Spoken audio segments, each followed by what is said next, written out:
What's up everybody, it's Gone Turbo here. This is Skyrim Special Edition on the Xbox One. In today's video, I wanted to share with you my top modding mistakes and how to avoid them and or how to fix them. I've been modding Skyrim for about a year and a half on the Xbox One, and I've made mistakes along the way. At the same time, I've continually researched and watched other gamers, watched other YouTubers on how they mod Skyrim and some of the ins and outs of what to do right and what to do wrong. But these 6 things here are mistakes that I've made along the way and suggestions that I have for anybody that is modding Skyrim. I think these 6 things are incredibly important. They're in no particular order except for the last one. The last one is the most important in my opinion, so I hope you stick around to the end. But we'll go through these things, and again, no particular order. My top 6, or I should say my 6 modding mistakes, and how to avoid them and how to fix them. One is a pretty simple thing that you probably have already heard about or already do if you're watching this video. I guess that's why I have it at number 6, although these are in no particular order, and that is conducting a hard reset. Basically, if you have significantly large file size mods like graphic mods or texture overhauls, foliage mods, and especially weather and lighting mods, when you go to delete a mod, install a new mod, and then go to load a save file that's already present, you're probably going to have a crash. So what you're going to want to do is, and this is for the Xbox One, is simply at this screen here, I typically will, at this screen here, your mod screen, hold down the Xbox One on and off button, rest your finger on it for 10 seconds, and your Xbox will completely shut off. And then just start it back up and get back into playing. It's not really anything that is going to harm your system, because if you don't do a hard reset, when you go to load up your game, you're going to get a crash at some point, typically on the loading screen, or not very far into the game. Doing a hard reset will just kind of refresh everything, load everything back up properly, and then you won't have to go through the annoyance of a crash. So that's the first one. The second one is deleting patches. So I'm going to go through my load order here, and sometimes my load order is like a sketch pad. It's sometimes a work in progress or in kind of like working mode, and that's where I'm at right now. I have a few weather mods here that I've been playing with and or messing with or going back to, so don't use this as any sort of example. But in a couple of cases here, I have some patches, and patches work obviously with a main file. So I'm going to use Divine Atmospheres as the example here. So Divine Atmospheres is a weather and lighting mod, pretty amazing.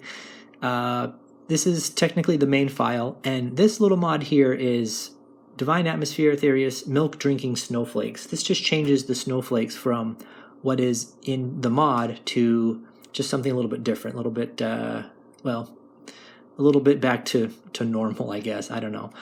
So what I wanted to share with you, though, is that if you delete the main file and not delete the patch first, then this disappears. The patch disappears, but it's not really deleted.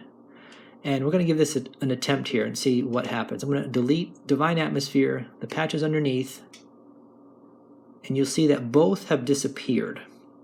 But it's not, I didn't delete the patch. So it's still there. Now, sometimes at the bottom, let's see if this works. All right, well, sometimes at the bottom, you'll see you'll see mods that are still present. It's kind of like the Twilight Zone of your load order. You'll see the mod at the very bottom of your load order. You can't select it with this method here, and you can't delete it, but it's there. So the way to avoid this is to delete the patch first, and then delete the main mod. here I have Realistic Waters 2, iNeed patch under Realistic Waters.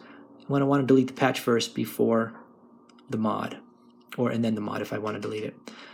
Another way to fix this, though, is to go into your library or favorites and find the patch. So here it is right here, Milk Drinking Snowflakes. You can see it's still present. I can disable it so it thinks it's still in my load order, but I really should, or in this case, have to delete it. And then it's clean.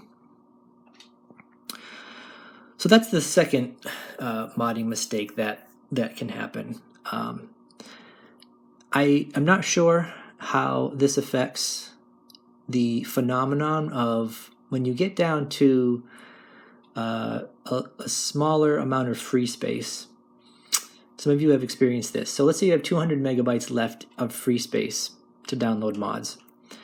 You go to download a 50 megabyte mod and it'll say not enough room to download, not enough space to download.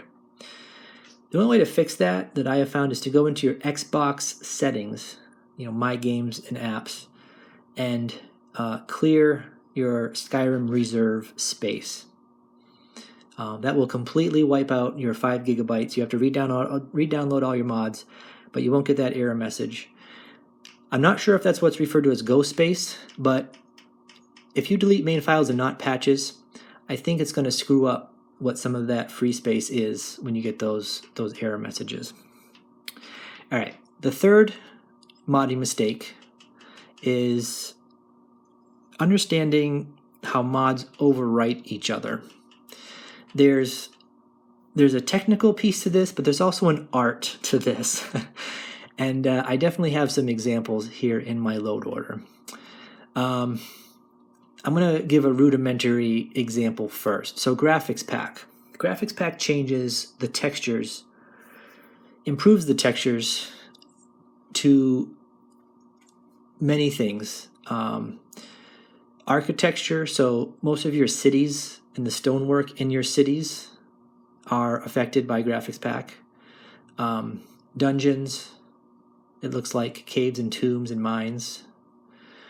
But all of these things here in the description, wood, vegetables, food, wooden plates, bowls, spoons, coastal driftwood, coin bag meshes, so many things, even ropes, for example. So let's say you come across a mod that is HD purple and pink ropes, and you just love it. Let's just say that's out there and you absolutely love purple pink ropes, high definition, 4K, just amazing ropes. You're going to want to put that mod under Graphics Pack.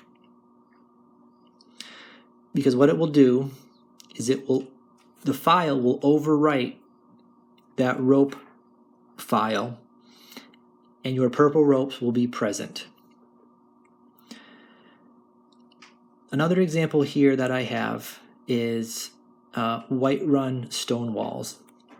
I love the look of this mod, but Graphics Pack already has a Whiterun Stonewall texture present. If I put this Whiterun Stonewall mod above Graphics Pack, it's not even going to show up in my game because the Graphics Pack is overwriting the Whiterun Stonewall mod. So the mistake here is to just, if you're downloading mods randomly without understanding where they have to go, then a couple things are going to happen. You're not going to see the effect of your mod. You're going to waste storage space. In this case here of Whiterun Stonewalls being above Graphics Pack, that's 30 megabytes of storage space wasted, and also it's not even going to show up in my game. So the idea is that things that are lower in your load order will take the place of the file that's above it and show up in your game. I have all these tombs and caves and mine mod. These are going to overwrite anything that's up here, especially within the Graphics Pack. Another example I have here is this armor mod. It's a texture replacer, or I should say more of a, I guess, a coloring replacer. Black and gold elven armor. So the Old Kingdom mods, which are absolutely amazing, and I highly recommend that you have these in your load order. There's a weapons one too down here. Old Kingdom armor changes and improves the armors in Skyrim. You have to see it to believe it. It's absolutely amazing. However, I personally don't care for the elven gold armor because to me, it's just too gold. It's a little bit tacky. No offense, but it is. I really like the look of a darker black elven armor, and all this mod simply does is change that gold armor to black and gold. It's mostly black with some gold highlights, and it looks really amazing. So this is here under Old Kingdom armor. If I had it above, I'd still be getting the gold armor. So that's the mistake that can be made if you're not placing your mods properly, and that they're overwriting each other, and having to understand that. The art to this, I guess, is kind of like what I just said, is I'm getting all the effects of Old Kingdom armor, but I'm just changing one little thing to make it good for me, for what I want, and it can create, what you want your game to be, with different textures and looks, depending on what mod you have and how you place them. All right, the next three are more in-game mistakes. So we're going to go back to my actual game and load up a game here. You probably maybe noticed that in that load order I had these weather mods active. We deleted Divine Atmospheres in this case.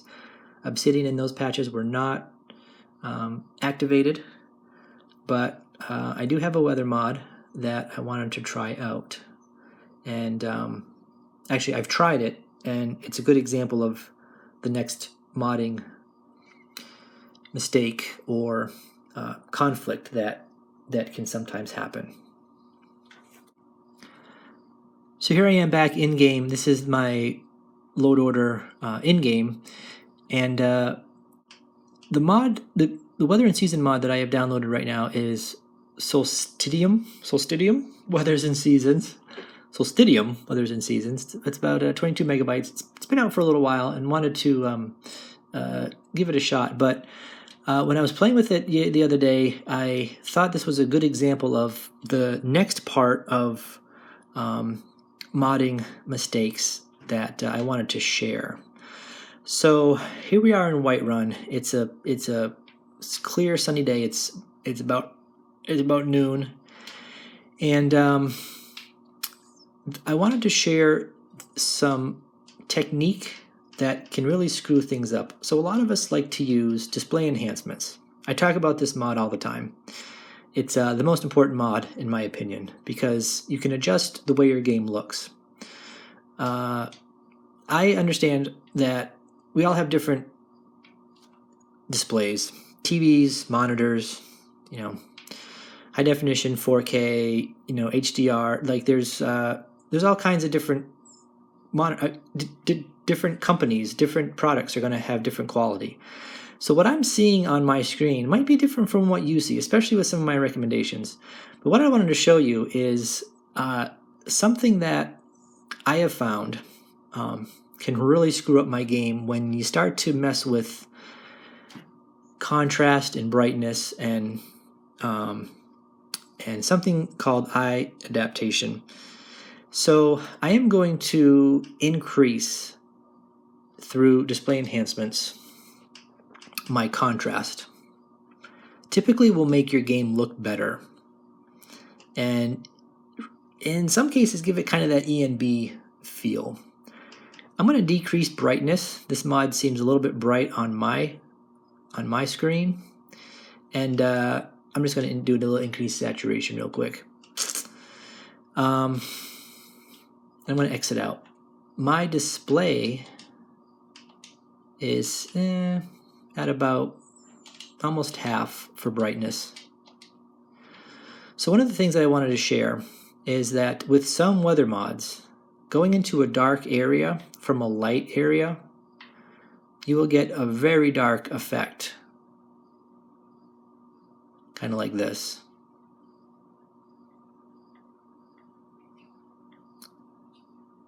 This is a good area to test this out.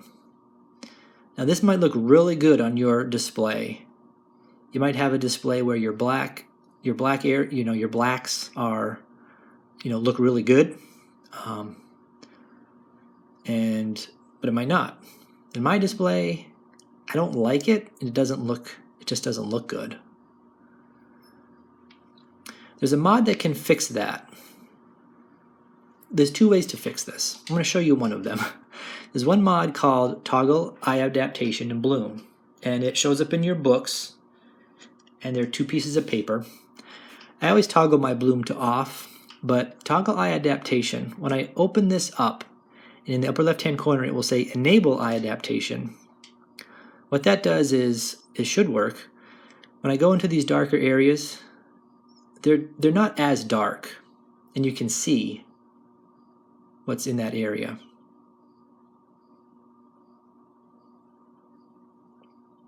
In my screen, it doesn't go completely black anymore. Now this isn't really a mistake, but I found that it really bothers me when I'm trying different weather mods, that some make this dark area happen a lot more dramatic than others. But here's the weird thing. Going from dark to light with that enabled, if you go quickly, the transition looks a little bit funny. It's hard to describe, but it's almost like it acts as an automatic brightness adjustment that happens. So sometimes if I'm in even a wooded area and I'm looking around, if I pan to a dark area, it will illuminate almost kind of unnaturally.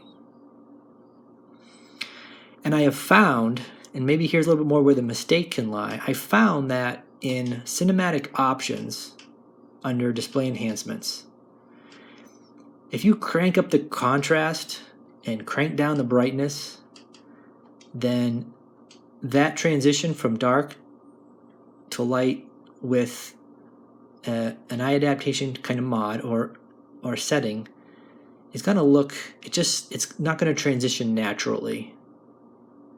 It looks weird, it bugs me, and it's something that when I go to download weather mods that I pay attention to.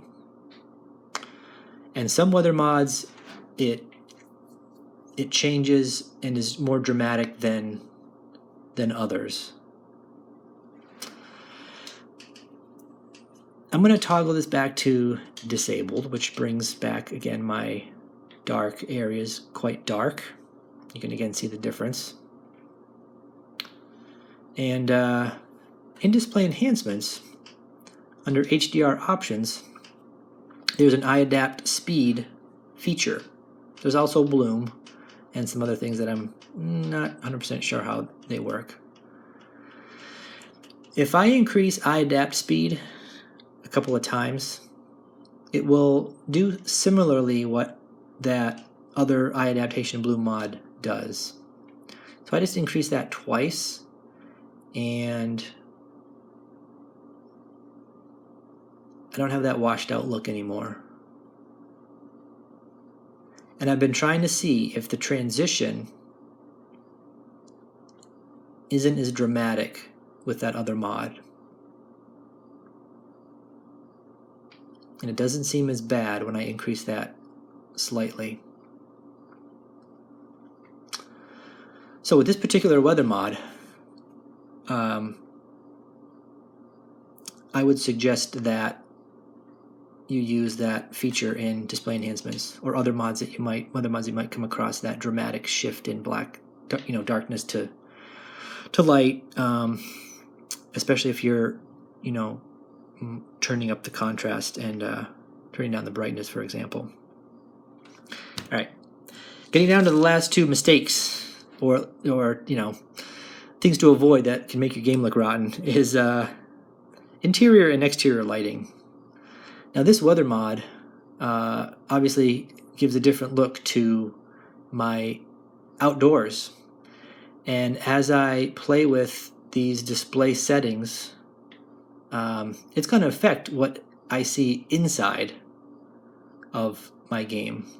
Now, right now, I don't have any interior mods downloaded. Interior mods do amazing things to the interiors of your world: caves, dungeons, tombs and ruins, and buildings. Some increase saturation